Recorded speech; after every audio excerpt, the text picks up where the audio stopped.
Alhamdulillah pada hari ini, tepatnya Senin tanggal 20 Mei 2019, kita beberapa relawan dan komunitas seperti RAPI, wilayah Kota Banda Aceh, Gojek, ERPA, Canda Candu, Purna Paskibraka Aceh telah melaksanakan yang pertama kita telah melaksanakan yaitu sahur on the road.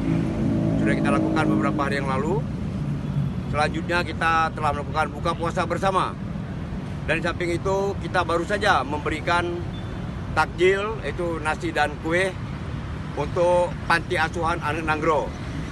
Dan selanjutnya baru saja kita laksanakan yaitu bagi-bagi takjil kepada masyarakat yang berada di Kota Banda Aceh.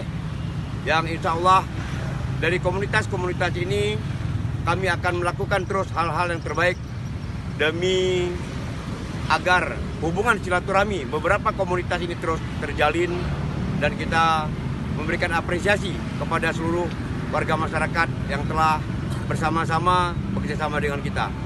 Terima kasih.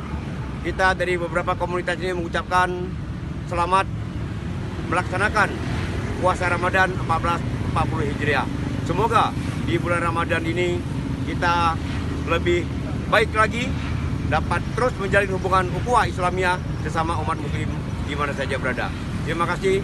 Wabillahi taufiq wal hidayah. Wassalamualaikum warahmatullahi wabarakatuh.